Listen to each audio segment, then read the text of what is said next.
감사합니다.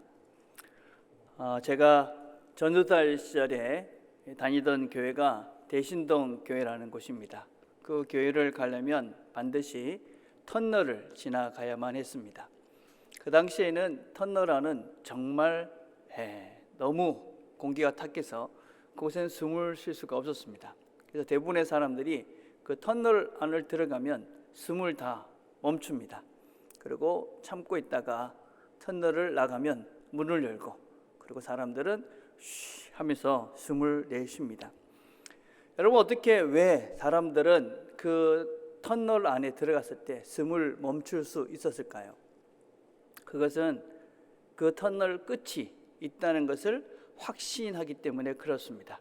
끝이 있기 때문에 우리는 참을 수가 있는 것입니다. 만약에 그 터널이 영원히 끝나지 않는다, 그러면 우리는 참을 수가 없습니다. 그러나 터널 끝이 있음을 우리는 많은 경험을 통해서 알고 있기 때문에 우리는 참고 견딜 수가 있습니다. 오늘 우리가 읽은 본문은 이런 부제가 붙어져 있습니다. 다윗이 그 아들 압살롬을 피할 때 지은 시, 이렇게 되었습니다. 시편 3편의 배경은 사무엘하 15장에서 17장까지의 내용입니다. 그 내용을 조금 요약을 하자면, 다윗의 큰아들 압살롬이 아버지를 반역하기 위해서 4년 동안이나 열심히 준비를 했습니다. 왜냐하면 아버지가 자기한테 왕위를 물려주지 않고 다른 사람에게 왕위를 물려줄 것이라고 확신했기 때문입니다. 그래서 그는 오랜 시간 이 반역의 준비를 하고, 그리고 이제 확신이 들자 그런 헤브론으로 제사를 드리러 간다, 이렇게 다윗에게 말을 하고 본격적으로 반역을 꾀하기 시작합니다. 그 소식을 들은 많은 사람들이 압살롬을 따르기 시작하는 것입니다. 특별히 다윗의 충신들 중에 200명이나 되는 장군들이 다윗을 배반하고 이 압살롬에게 갔고, 그리고 아히도멜이라는 아주 어떤 면에서는 책략가인 이 다윗의 책략가도 이 압살롬의 편에 들어가게 되어집니다. 그래서 다윗은 예루살렘에 가만히 있다가는 죽임을 당할 것 같으니까 이 예루살렘 성을 포기하고 지금 도망을 하고 있는 것입니다. 이런 배경이 바로 이 시편 3편의 배경입니다. 그래서 이 단락은 아주 간단하게 나눌 수 있습니다. 1절과 2절은 적들에 대한 불만을 하나님께 말씀을 드리고 있습니다. 그리고 3절과 4절을 보면 주 안에서 그럼에도 불구하고 확신에 찬 선포를 합니다. 그리고 5, 6절에서는 이제 내가 편안히 쉬겠다. 그리고 7절과 8절에는 미래에 대한 확신을 노래하고 있는 것이 이 내용입니다. 다시 1절과 2절을 보면 이렇게 다윗은 고백을 하기 시작합니다. 여호와여, 나의 대적이 어찌 그리 많은지요. 일어나 나를 치는 자가 많소이다. 많은 사람이 있어서. 1절과 2절에서 계속 다윗이 이야기하고 있는 것은 많은 적이 나에게 있습니다.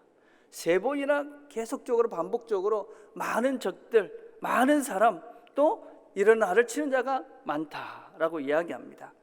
다윗의 적 누굽니까? 자기의 아들 압살롬입니다. 두 번째는 자기의 충신들 200명이나 되는 용사들입니다. 그리고 자신의 책략가인 아히도멜입니다. 그리고 그동안 자기를 따랐던 그 백성들입니다. 그 모든 것들을 보니 적들로 가득 차 있는 현실이 지금 다윗이 겪고 있는 지금입니다. 우리는 종종 어제의 친구가 오늘의 적이 되는 그런 경우가 종종 있습니다. 그게 바로 세상이지요. 그래서 사람은 항상 사랑해야 되는 존재다. 이걸 우리가 잊고 살면 우리가 실패할 경우가 생기게 되죠. 그런데 가만히 좀 생각을 해보면 과연 이 사람들이 다윗을 배신한 것인가? 과연 누가 먼저 배신을 한 것인가? 여러분, 장남인 압살롬은 당연히 자기에게 왕위를 아버지가 물려줄 것이라고 생각했을 것입니다. 근데 아버지가 범죄해서 바세바를 취하고 그 자기가 범죄에서 취한 그 여인의 자손인 그 솔로몬을 왕으로 삼으려고 하고 있습니다. 압살롬이 이 배신감을 든 것은 아주 당연했을 것입니다. 충신이었던 200명의 군인들은 어떻습니까? 어떤 면에서는 다윗에게는 둘도 없는 충신이었던 우리아를, 그 우리아의 아내를 취하기 위해서 그 죽음의 사지로 몰아넣고 죽여버렸던 사람이 바로 다윗입니다. 그래서 이 충신들은 자기들도 언제 다윗으로부터 배신을 당할지 모른다는 두려움이 가득 찼을지도 모릅니다. 특별히 여러분, 아히도멜은 다윗의 책략가였지만 그는 밧세바의 할아버지이기도 합니다. 자기의 손녀 사위를 죽음으로 몰아넣고 자기의 손녀를 자기의 후궁으로 삼아버렸던 이 다윗을 용서하는 것은 쉽지 않았을 것입니다. 다윗은 지금 많은 사람들이 자기의 적이 되어졌고 자기를 배신했다고 그렇게 원망하고 있지만, 과연 누가 이 정말 먼저 배신을 한 사람인가? 누가 더 잘못한 사람인가? 이거는 우리가 쉽게 판단하기는 어렵습니다. 누가 더 잘못했고 누가 더 먼저 잘했고 이런 것들을 판단하는 것은 너무나 불가능한 것이 우리가 살고 있는 이 세상입니다.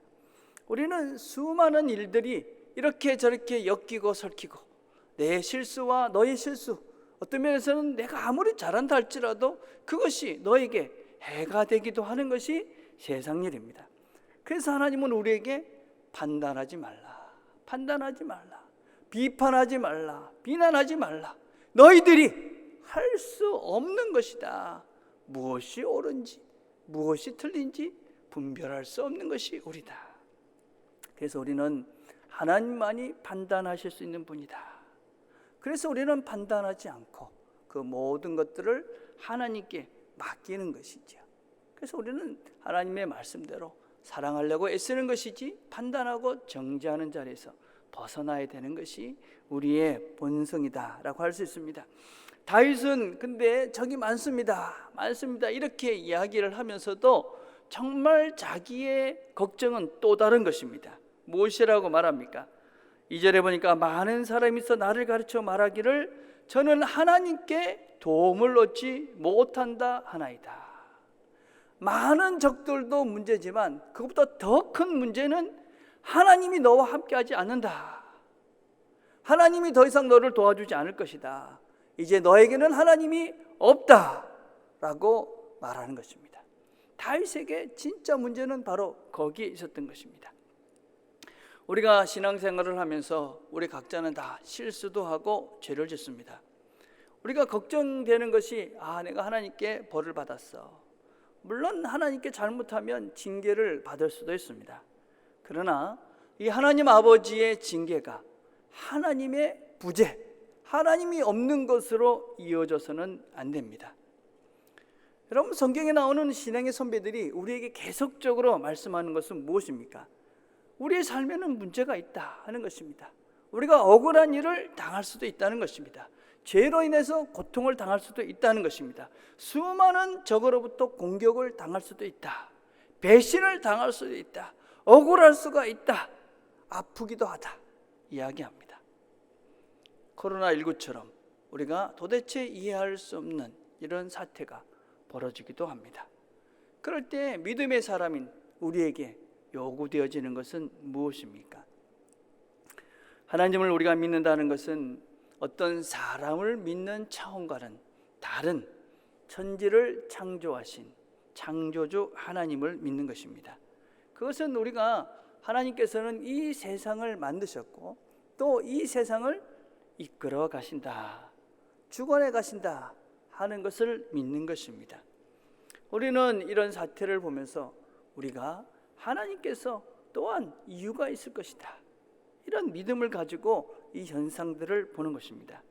그렇다고 해서 우리가 사람들의 책임이나 또 우리가 당연히 해야 될 우리의 조처들을 무시하자는 것은 아닙니다. 우리가 해야 되는 여러 가지 조치들을 합리적인 선에서 감당을 해야 됩니다.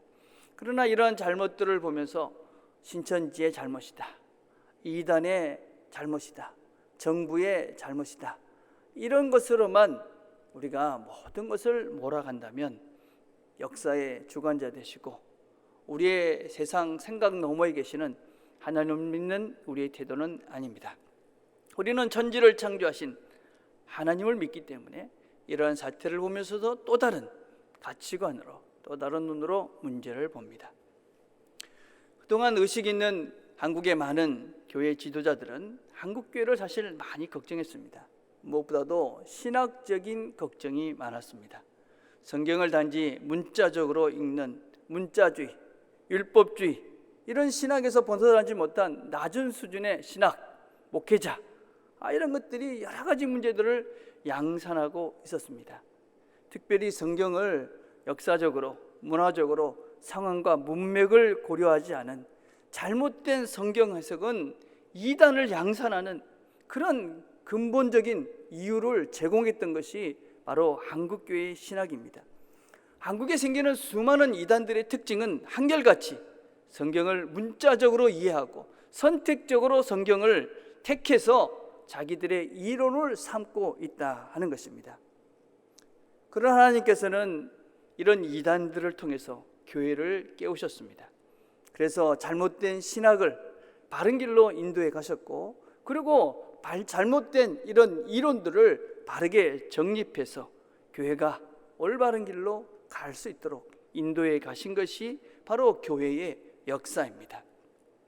우리는 이번 사태를 보면서 한국교회가 바른 신학, 바른 신앙, 바른 삶을, 또 바른 열심, 바른 성경 해석, 이런 것들을 회복하는 시간이 되길 바랍니다. 문자주의적인 성경 해석, 근본주의, 교회 내에 있는 반지성주의, 율법적 신앙 형태, 이런 모든 것들이 새로워질 것이라고 생각합니다. 우리가 지성과 감성과 영성으로 균형 잡힌, 정말 성경적으로 균형 잡힌 그런 그리스도인의 바른 성경관을 세워가고, 우리가 바른 성경을 배워가야지만이 이번 사태에 대한 우리의 의미 있는 시간이 될 것이라고 믿습니다. 그래서 우리는 바른 성경적인 그런 진리들을 바르게 배워감으로써 성경이 말하는 바른 자유, 성경이 우리에게 보여주는 진리기에 보여주는 참된 신앙, 이런 것들을 우리가 다시 한번 회복하는 그런 기회가 되었으면 합니다. 물론 시간이 필요하고 우리의 노력도 필요합니다. 우리는 이번 사태를 통해서 여러 가지 하나님께서 일하심들을 좀 더 잠잠히 묵상하면서 기도하면서 하나님의 손길들을 우리가 잘 볼 수 있었으면 좋겠습니다. 다시 본문으로 돌아가 봅시다. 이 본문을 조금 더 묵상하면서 읽어보면 다윗의 반응은 그런데 대단히 특이합니다. 적들의 조롱, 적들이 많습니다. 너는 이제 더 이상 하나님의 도움을 받지 못한다, 이렇게 이야기를 하고 있는데 다윗은 무엇이라고 고백을 하고 있느냐? 나의 방패요, 나의 영광이요, 나의 머리를 드시는 자입니다. 하나님을 그렇게 고백하는 것입니다. 일반적인 반응은 어떻게 해야 될 것 같습니까? 내가 잘못한 것이 아닙니다. 저들이 잘못했습니다. 아니면 하나님, 그래 제가 이렇게 잘못했습니다. 용서해 주십시오. 그렇게 회개를 하든지, 아니면 하나님, 저 사람들을 어떻게 해야지, 내가 왜 이런 고통을 당합니까? 원망을 하는 것이 일반적인 반응입니다. 네, 다윗은 그렇지 않았습니다. 다윗은 하나님은 나의 방패입니다. 나의 영광입니다. 나의 머리를 드시는 자입니다. 하나님은 나를 지키시는 자입니다. 지금은 다 모든 것들이 다 무너져 버린 상태지만 전국적으로는 하나님은 나의 영광이 될 것입니다. 그리고 궁극적으로는 하나님께서 나를 머리 드는 영광스러운 존재로 다시 회복시켜 주실 것입니다. 그렇게 고백하고 있는 것입니다. 여러분, 다윗이 좀 뻔뻔해 보이지 않습니까? 자신의 지은 죄 때문에 도망하는 주제에 하나님에 대해서 이렇게 당당하게 주장을 하고 있습니다. 우리가 하나님에 대해서 오해하고 있는 것 중에 하나는 하나님을 조건적인 분으로 착각하고 있는 것입니다. 내가 이렇게 하면 하나님은 이렇게 반응하실 것이고, 내가 저렇게 하면 하나님은 저렇게 반응할 것이다. 이게 우리가 가지고 있는 하나님에 대한 잘못된 인식입니다. 그런데 다윗에게 하나님은 이런 조건적인 분이 아닙니다. 그분은 나의 하나님이시다. 나의 상태와 상관없이 그분은 여전히 나의 방패시고 나의 영광이시고 나를 머리를 들게 하시는 분이다. 여러분, 우리가 하나님을 믿는다는 것은 무엇이냐면 하나님과 내가 하나가 되어졌다 하는 것입니다. 나는 하나님은 다른 존재가 아니라 하나님과 나는 하나다. A.T. 로빈슨이라는 분은 이런 말을 했습니다. 하나님은 나의 존재의 근원이다. 나의 존재의 근원이다. 그분과 나는 분리될 수가 없다, 이 말입니다. 요한복음에는 이렇게 말씀합니다. 그날에는 내가 아버지 안에, 너희가 내 안에, 내가 너희 안에 있는 것을 너희가 알리라. 예수님이 하나님 안에 있는 것이고, 하나님 안에 또 하나님이 예수님 안에 있는 것이고, 또 예수님 안에 우리가 있는 것이고, 우리 안에 예수님이 있는 것이죠. 예수의 영이신 성령이 우리 안에 있으니 우리와 예수는 하나이고, 그 예수 안에 있는 예수를 품고 계신 예수가 함께하는 그 하나님이 우리와 함께 하시니 우리와 하나님은 하나가 되어져 있는 것이지요.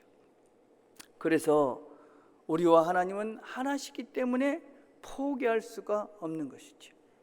그 하나님은 나와 내 속에, 내가 그분 속에 있기 때문에 우리와 하나님은 결코 분리될 수 없는 하나인 한 존재, 그게 하나님과 나와의 그런 관계다라고 할 수 있습니다. 그래서 하나님은 우리를 포기할 수 없으시기 때문에 우리가 어떤 상황 속에서도, 어떤 일을 당해도, 어떤 짓을 해도 하나님은 우리를 용납하시고 용서하시는 분이 우리 하나님이십니다.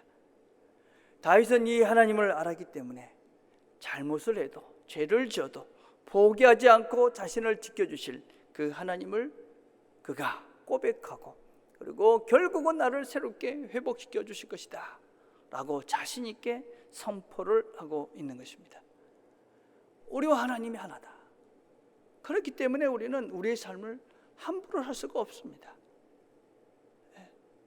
우리의 삶을 무의미하게 살 수가 없는 것이죠. 내 삶을, 그냥 시간을, 이 생명을, 하나님을 내가 함부로 사용할 수가 없는 것이지. 우리의 존재, 하나님이 나의 존재의 근본이시다.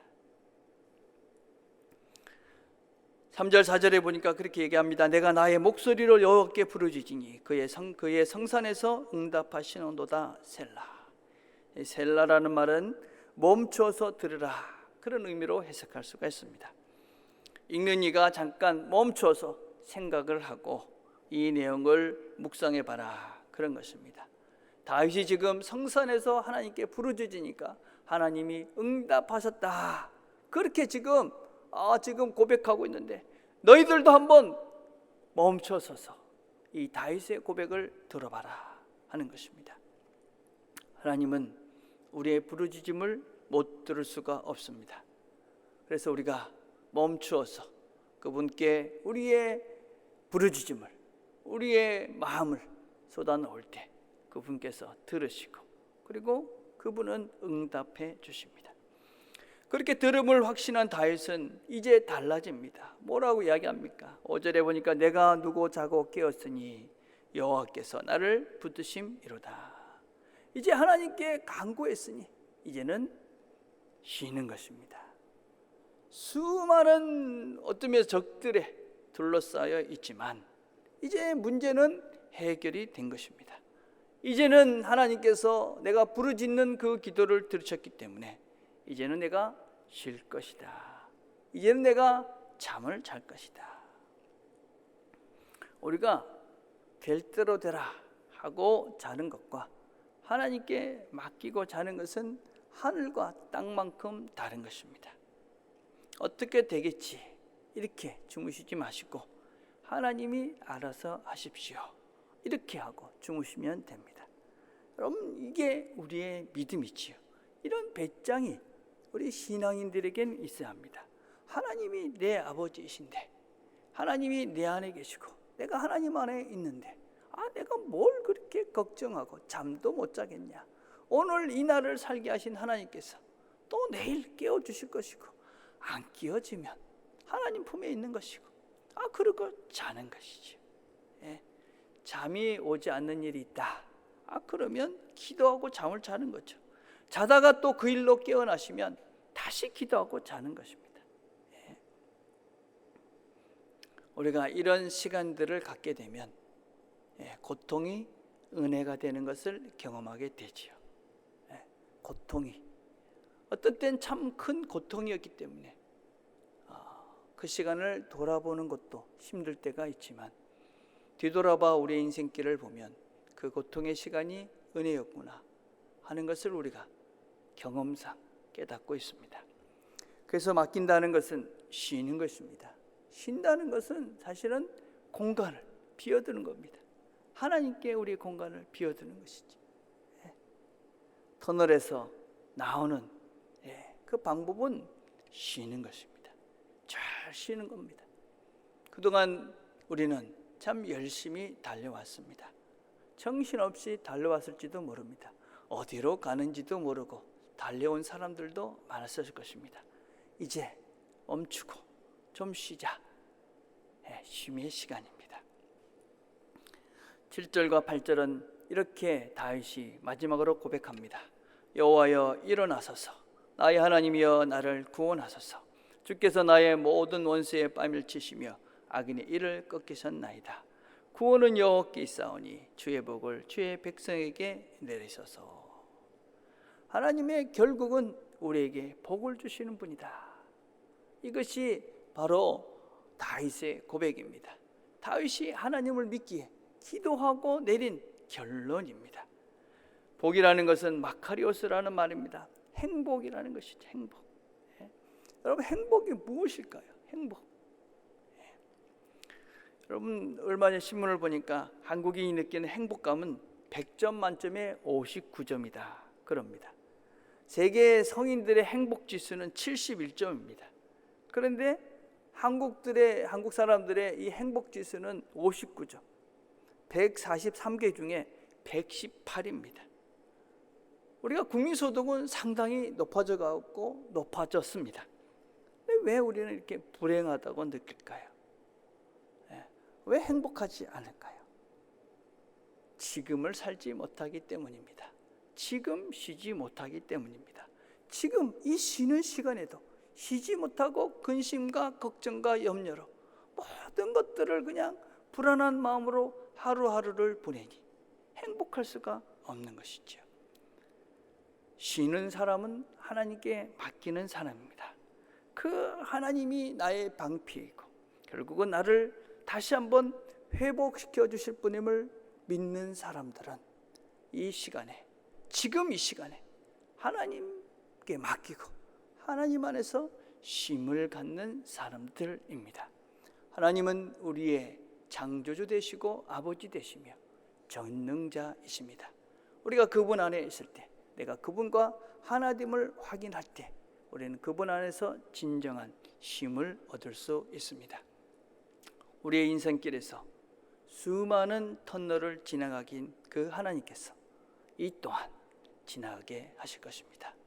하나님 안에서 쉼을 얻고 다시 한번 새롭게 시작할 수 있는, 그런 충전할 수 있는, 다시 한번 이 시간이 되돌아봤을 때 하나님의 은혜였음을 고백할 수 있는 그 시간이 되기를 간절히 바라겠습니다. 기도하겠습니다.